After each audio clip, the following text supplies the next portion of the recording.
Mr. Speaker, sir, first of all, I'd like to thank the DPM for answering my question clearly, that in the past, when the ministers have taken up international appointments, they have also taken up appointments in their private capacity.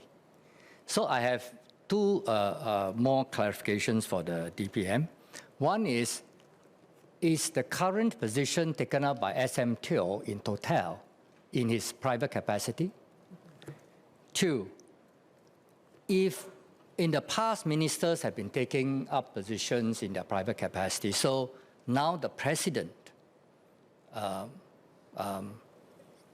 cabinet is being advised by the AGC that there's some issues. So I think to be a responsible opposition, we still want to understand what are the issues that the AGC has raised. Is it pertaining to the fact that, the president, is it pertaining to the fact that, one, that the cabinet do not have complete control over the president's appointments, that's why we need this bill?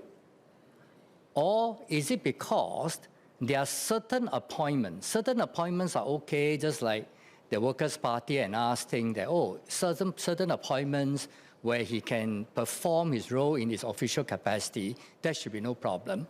But if we need certain appointments require a private capacity, what are those appointments? Is the AGC position along those lines? Can I seek your clarification, please? Thank you. Sir, DPM Wong. the answer to the first question is yes, SMTO, or for that matter, the many examples I cited before him, Dr. Goh and other ministers, were acting in their private capacity in these international organizations, and that's because they were authorized to do so by the Prime Minister.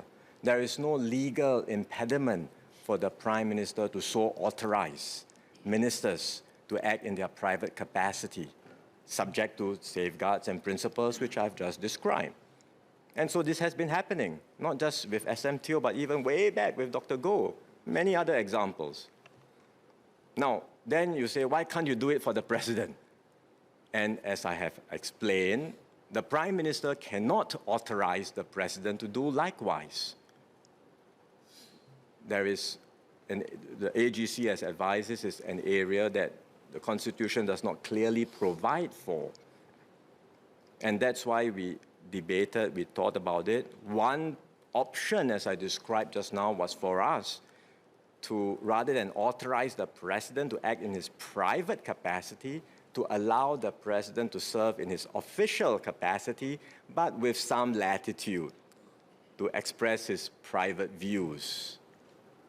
And AGC said that it's not clear, expressly prohibited, but it is not ideal. That was what I tried to explain in my speech. Not ideal. It leads us into new, gray, ambiguous areas because no one will know whether the president is serving, but what he says is reflecting his personal views or the Singapore government views, official views, what is it?